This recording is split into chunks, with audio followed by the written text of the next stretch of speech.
Good evening, everyone, and welcome to a new episode of Different Beat. I'm Tim. And I'm Elizabeth. And today we're going to be laying down some groundwork for our upcoming Phantom Pain review later this year. We went ahead and we played Metal Gear Solid 5, Ground Zeroes. Yeah, this was the first game we live streamed. Well, to be fair, it's really debatable that we live streamed a game. We live streamed some gameplay, some demo play, only to have like the ending, like just go into, nope, not broadcasting it. They block it out, like everything after you get on the chopper. Yep. Which, that's really annoying for, folks who, I don't know, are in a Twitch feed. And then it's like in the end, it's like, all right, guys, I know all you can see is black right there. So I'm going to go ahead and try and narrate this. I'm no Morgan Freeman, and I'm not good at narrating video games to strangers. So that was kind of awkward. Yeah, I mean, I gotta be honest, because Tim was the one playing this time. I actually went ahead and halfway through, because we had done this before, so this is the second time going through. And I am not a fan of Kiefer Sutherland as Snake, so halfway through the video, why you call him Snake now? It's what he's called in the game. Okay, for the sake of you guys not making this video drag on for an hour, I personally hate the fact that they've gone to referring to Big Boss as Snake. I think it is an insult to Solid Snake, and I won't go too much into it. But anyway, that was there's some history. So I get impassioned. That's why. No, I agree with them. I can't stand. But then again, I haven't liked the direction the franchise has gone in since Metal Gear Solid 3. I know, hang the heathen, whatever. But I couldn't stand the game. Since Metal Gear Solid 3, so you could include. No, I hated Metal Gear Solid 3. So I've always felt that having the boss it's ostensibly be the linchpin of the entire franchise and have Big Boss's entire ideology, be gotten from a character that was inserted into the franchise 20 years after its inception to be absolutely crazy. Yeah, I see what you're saying about I don't know, I guess it's almost like they went back in time and rewrote the story, but sort of left the foundation they established, way back in this franchise, or right back in the series' installment to the side. It's almost like they're rewriting it before they've even reached that point in time where it all started. Yeah, it was like they were trying to make Big Boss sympathetic, whereas as he appears, like just historically in MGS1, in MG1, in MG2, and MGS1, especially how people talk about Big Boss, there is this craziness and this, almost, respect. Yeah, there was definitely reverence there. I know what you're saying. But there's also this fear of Big Boss. No one ever said, Big Boss, this bad guy. But he started out as a pretty chill dude. Yeah. No one ever says that. No one ever talks about the good side to him. So all of a sudden, seeing this where he's like, actually completely honorable guy, looks and acts exactly like David, and I'm like, okay, but you know what's kind of funny about this, and I'm just pointing this out, is you really liked that Maleficent movie, and that does the exact same thing. It's totally, I cannot deny this. It's true. It literally gives it the treatment you're talking about. I would argue that Maleficent has good writing and good acting, which is both not there in Metal Gear Solid in any of them. And I love Metal Gear Solid 1 and 2, but the writing has always been, spotty at best, whereas Maleficent is an amazingly written movie and acted. See, but I think you're wrong, though, because I think Metal Gear Solid 3, which is the game that actually lays down the foundation for Big Boss being even somewhat of a sympathetic character, I think that game was fantastic. MGS3 was a great game. Yeah, see, and that's where we disagree. Because I think the writing in MGS3, I thought, Vulcan, the Shagohod. Okay, well, I could counter that with Fortune from MGS2, who is just as sufferable of a character as Vulcan. Yes. We're not talking about Ground Zeroes here. You know that, right? You're pushing this. I thought it was important. I'm trying to get us back on point. Ground Zeroes. Go ahead and illustrate whatever point you're making. But I can't even remember. It distracted me so much. Okay. Well, if I remember correctly, you were upset. Oh, yeah. It's because when the boss... I don't think that, making John and David so close was a good thing. To me, it felt like David is supposed to be John's clone.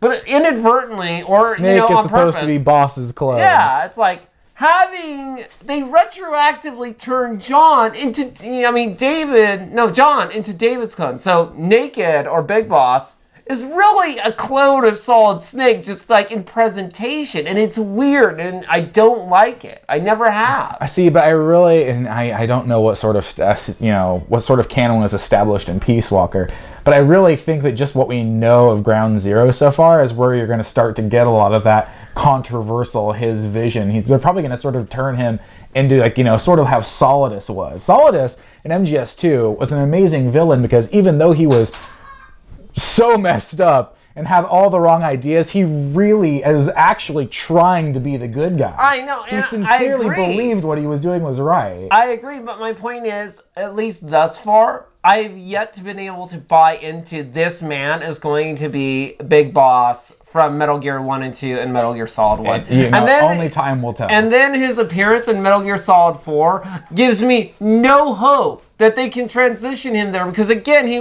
the thing is, he's just like John was in Metal Gear Solid 3. He's not like Metal Gear Solid 1, how they remember him. It's not like Big Boss in Metal Gear and Metal Gear 2. He's just there and he lets himself die, and he's talking about how the boss's, memory and everything. I'm like, I want the psycho with a robot arm that's firing an Uzi at me, and I got this guy who monologues so long, we have a bathroom break. Okay, alright. So, we haven't even gotten into the actual gameplay itself because you're so offended by the source material and the concept I behind am. it. And I share some of your distaste. I do. I'm no fan of the writing for everything after 4. But, what I'm saying is, I think that this game might address some of your concerns you brought up. Okay. And it's speculation, but again, that's talking about Phantom Pain, not Ground Zero. Because Ground Zeroes doesn't. Ground Zeroes has very little story. Ground Zeroes is like, shit happened in Peace Walker, and shit's about to happen in Phantom Pain. So here's a small little epilogue of like 15 minutes to sort of paint some stuff for you. It's like, that's really all it is. And that's the really thing that makes me angry, is they charged $40 for this out the gate. It is literally a demo.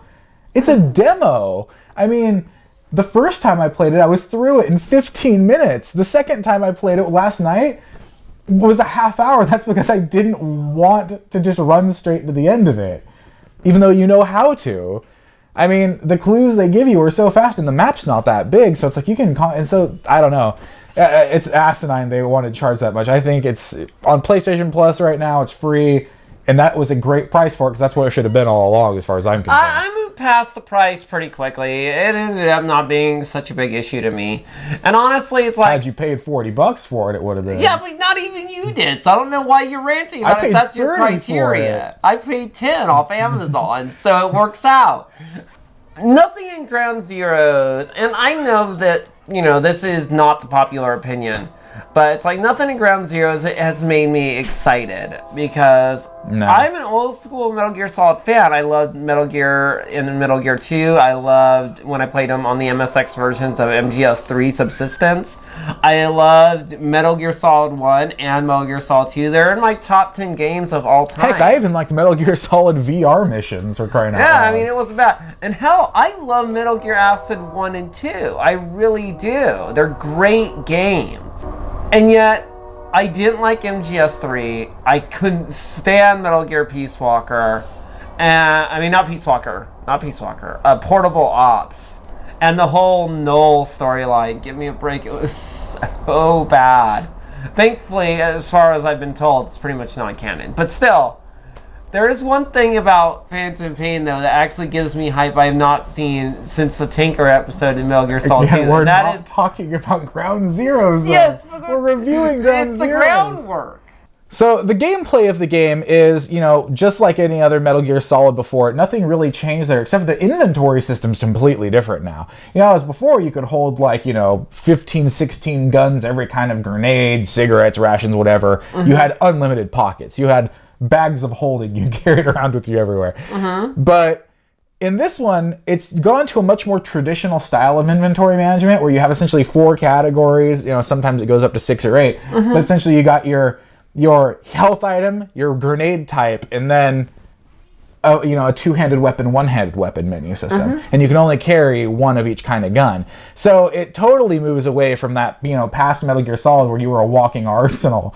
And it's like 1 minute you go about your PSG-1, then your SOCOM, then your FAMAS, etc., etc. Yeah. So I mean, that's really different. But in terms of the way the game plays, it's pretty much the same, even down to holding people up, interrogating them. I was surprised to see they brought back even more of that talk smack, because I don't know, it's like it was humorous back in PS2 and even PS3 era. But it's like now on PS4, and you hold up a guard and he's like taunting you stupidly. It's like, I understand it's sort of a throwback reference. It's like it's a series trope now, guys. But it was still like, in that moment, it was like, oh, that feels weird. Like, I don't know. I mean, at this point, I've pretty much accepted that Metal Gear just has, some eccentricities in its gameplay, and it's never going to shed that. And I mean, to be fair to Kojima, a lot of people probably don't want it to be shed. I mean, a lot of people would be upset if it wasn't there. Well, I mean, Metal Gear always has to have that Metal Gear flair, that thing that makes it unique as a series. I will say, looking at Metal Gear Solid 5 is the first time since Metal Gear Solid 2 that I felt pleasant. I mean, I was so happy that David was coming back in MGS 4. Snake. Yeah, Snake. But I always had a problem with how he moved. It was very, I don't know, there was something odd about it. Like the mocap for him was a little weird. There's still kind of a little bit of that in MGS 5, but they have updated the animations and like the transition from one to the next, and have made it much more visually appealing, and it's not in the solid on the eyes like some of the movements that you saw in MGS4. So they've really stepped up their game in that way, and I'm hoping that they take it even further by the time we play Phantom Pain. Yeah, I mean, like I said, the game controls really well. Inventory system is a little bit different to get used to.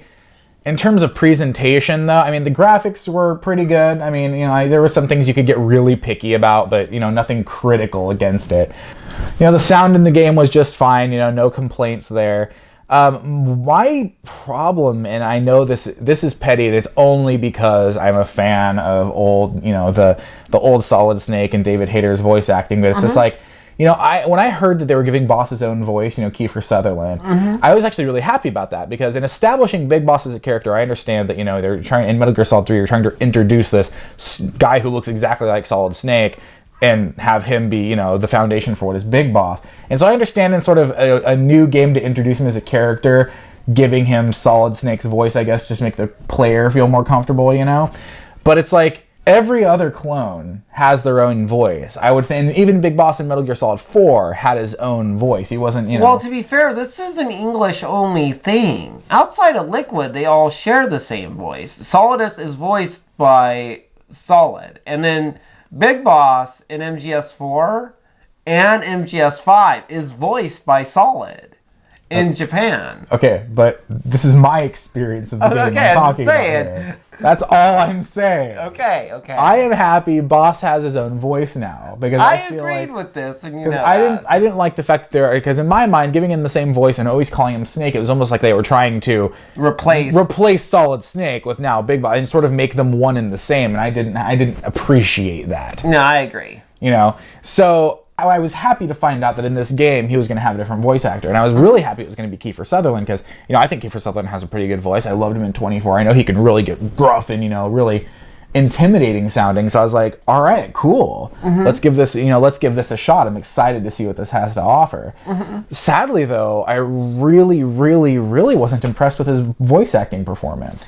It's like, because the main character in the Metal Gear Solid series, and especially anyone who's a Snake, especially, they have a very unique presence about them, and they're easy to like sort of care about based on their delivery. They all sound very charismatic, but like in a in an appealing way. Agreed. But I really feel like the voice acting for Big Boss in this one didn't have that same sort of flavor. You know what I'm saying? No, I agree. Plus, for me, it hits even harder because I actually thought that they've had two Big Boss voice actors that were amazing. Solidus, who has the perfect clone, he could have been the voice for Big Boss, and it would have been a bit hammy, but still better than David's presentation. It would have made him more unique. And the parallel between Solidus and Big Boss would have been a perfect reason for it to happen. And I would have enjoyed Solidus a lot more than Kiefer. What's worse, though, is the voice in MGS4 was totally unique. And despite some of the worst dialogue ever, he sold it well and made me really love him as a voice actor for Big Boss. And like, I never was like in the scene with him in Solid, I didn't want David Hayter to be doing both because they picked a great person to be Big Boss. And so having both Solidus and MGS4's voice actor passed over for Kiefer just really hurts because I do not like his performance. He was Kiefer Sutherland. That's probably why. But yeah, I totally know what you mean. So in terms of if you're a diehard fan of the game, of the series, I don't know if you'll have the same sort of petty squabbles that we have in terms of we just can't get the immersion part of this game because there's so many things that are so important to us as, older fans of the series that it's like we have a hard time forgiving and seeing past them.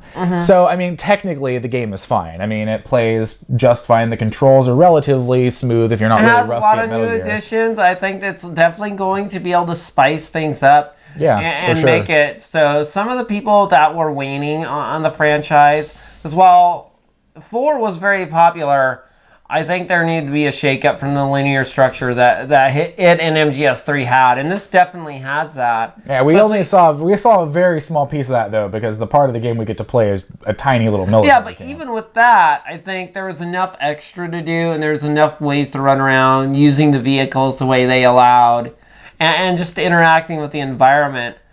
That it definitely makes you feel good about where the series is right now. Yeah, it definitely gives you a sense of potential. Yeah. Yeah, I mean, I don't think it was displayed very well in the demo because it was such a tiny little sandbox, but it still sort of showed you that this is going to be a sandbox, which is kind of nice. Just sort of a breakaway from the old formula, in not a bad way. Yeah. So, I mean, overall, Ground Zeroes, again, if you have PlayStation Plus, pick it up there. It's free right now. Give it a shot for yourself, especially if you are, a fan of the series, and tell us what you think about it. Because, I mean, I know a lot of people who really enjoyed it, and a lot of people like me who it's like, the game itself as a technical design package was all right. But as far as fan service, it really didn't do much for me. So, overall, I'm going to give it a 2.5 stars. And honestly, I give it a 2 just because, I mean, if I'm going to be completely honest, when I go into Metal Gear, no matter how badly written they are, it's like I go in for story, and there just wasn't enough for me to chew my teeth on. So even though it's a demo, and it's good for what it is, it's like the fact that I bought some with Metal Gear had so little story content, even when I was done, I felt slighted. So I give it a 2. All right. Yep. All right, be sure to check out our next review, which will be of Evolve. We're going to check that game out. Heard some pretty good things. Yeah, we're definitely coming in late to the party on that one, but at the same time, I don't think that's necessarily a bad thing, especially with, predominantly team-based shooters. And it's, you want to see if there's still going to be players, especially if you get addicted like some people did. Also look forward to us looking into covering Killing Floor 2, which we do want to do eventually as well. Indeed. All right, well, thanks for tuning in. I'm Tim. And I'm Elizabeth. Have a good night.